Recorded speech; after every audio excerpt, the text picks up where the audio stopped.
نماز کو خوبصورت کر کے پڑھو، نماز میں سستی نہ کرو، نماز کو تیز نہ پڑھو، جلدی نہ پڑھو، اطمینان سے خشوع خضوع سے پڑھو۔ جعلت قرۃ عینی فی الصلاۃ کا مصداق بنو، اللہ سے یہ دعا مانگا کرو، اللہم اجعل قرۃ عینی فی الصلاۃ، اللہ میری آنکھوں کی ٹھنڈک نماز بنا دے، اور نماز کو خوبصورت کر کے پڑھنے کی کوشش کیا کرو۔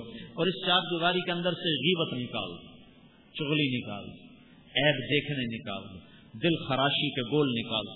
تم پر کوئی زیادتی کر جائے نا، چپ کر کے سن لیا، پی جائے۔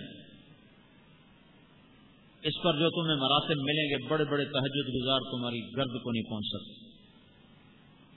باہر کا مجمع بھی ہے، طلبہ کا مجمع، سب سے کہہ رہا ہوں، سہنا سیکھ لو، درگزر کرنا سیکھ لو، بےعزتی کرنے والوں کو عزت دو، غیبت کرنے والے کی تعریف کرو، برائی کرنے والے کی اچھائی کرو، گرانے والے کو اٹھانے کی کوشش کرو۔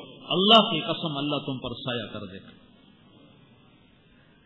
اور تمہیں اونچا اڑنے سے کوئی دنیا کی طاقت روک نہیں سکتی، اور جنت الفردوس سے نیچے تمہارا مقام نہیں ہے۔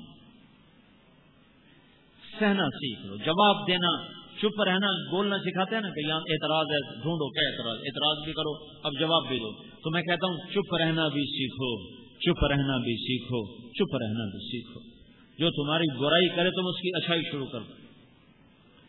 کوئی تمہارے کسی کے سامنے کوئی کسی کی غیبت کرے، سننے سے انکار کر دو، کبھی مجھے نہ سناؤ، میں نہیں سننا چاہتا، نہ اپنے کی نہ غیر کی، خاص طور پر اپنے اساتذہ کی کمی کبھی زبان پہ نہ آئے، کبھی دل میں نہ آئے، نہیں تو اللہ کی رحمت سے دور ہو جاؤ۔ تو سال کی ابتدا ہے، اللہ سے 2 نفل پڑھ کے مانگو کہ اللہ ہمیں علم نافع نصیب فرما، اور ہمیں اپنے علم کے ساتھ مناسبت نصیب فرما۔ جمعرات کو شب جمعہ میں جاؤ یا جماعتوں میں جاؤ، عصر سے مغرب گشتیں کرو، ملاقاتیں کرو، اطراف کا ماحول بناؤ کہ کوئی بے نمازی نہ رہے، کوئی بے نمازی نہ رہے، مطالعے کی عادت ڈالو۔ عربی جو بچے اوپر کی جماعتوں میں چلے گئے ہیں یا عربی کو سمجھنے لگ گئے ہیں، حدیثیں یاد کیا کرو، اس کا ذوق ختم ہو گیا ہے۔ سب سے پہلے پاکستان میں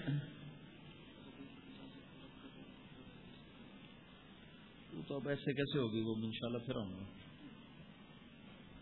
یاد دلانا تمہارے ذمہ ہے۔ ہاں تو حدیثوں کو یاد کرو، یہ بہت بڑا سرمایہ ہوگا۔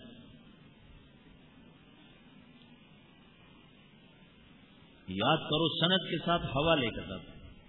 عن ابی ہریرہ رضی اللہ تعالی عنہ رواہ الترمذی، ایسے رواہ ابو داود، سند صحابی اور کتاب کا حوالہ، اور صحیح حدیث یاد کرو، حسن یاد کرو، حسن لغیر ہی یاد کرو، ضعیف جو قوی ہو اور طرق سے اس کو بھی یاد کرو، جو موضوع ہیں یا بالکل شدید ضعف ہیں انہیں یاد نہ کرو۔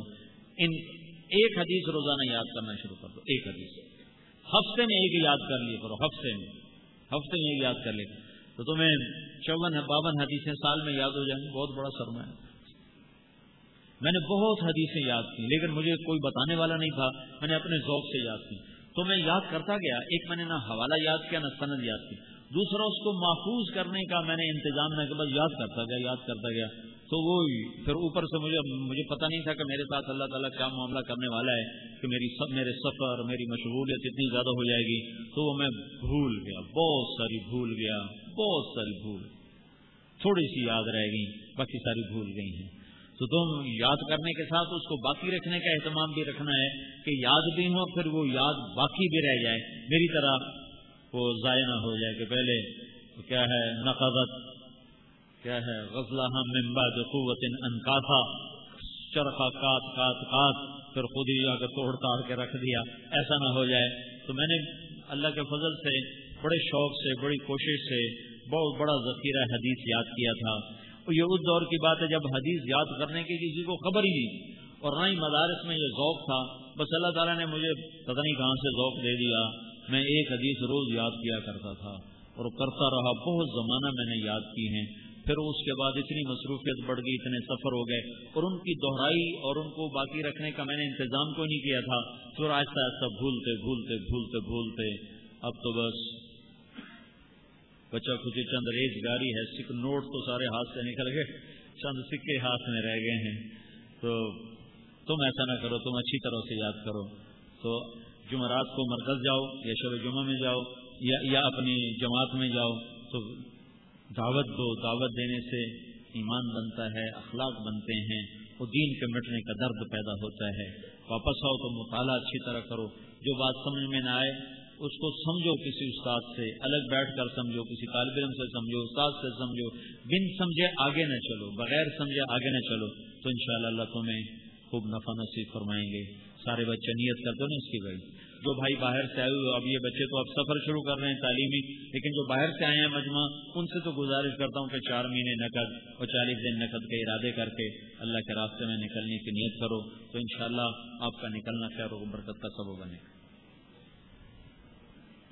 اللهم لك الحمد كما أنت أهله، وصل على محمد كما أنت أهله، وافعل بنا ما أنت أهله، إنك أهل التقوى وأهل المغفرة۔ اللهم إنا نسألك علما نافعا ورزقا واسعا وشفاء من كل داء۔ اللهم إنا نسألك علما نافعا ورزقا واسعا وشفاء من كل داء۔ اللهم إنا نسألك من خير ما تعلم ونعوذ بك من شر ما تعلم ونستغفرك لما تعلم إنك علام الغيوب۔ اللهم استر عوراتنا وآمن روعاتنا وأجرنا من خزي الدنيا وعذاب الآخرة۔ اللهم اكفنا شرهم بما شئت۔ اللهم إنا نجعلك في نحورهم ونعوذ بك من شرورهم۔ اللهم اجعل تدميرهم في تدبيرهم، اللهم اجعل تدميرهم في تدبيرهم۔ اللهم احفظنا من بين أيدينا ومن خلفنا وعن أيماننا وعن شمائلنا ومن فوقنا، ونعوذ بعظمتك من أن نغتال من تحتنا۔ ربنا آتنا في الدنيا حسنة وفي الآخرة حسنة وقنا عذاب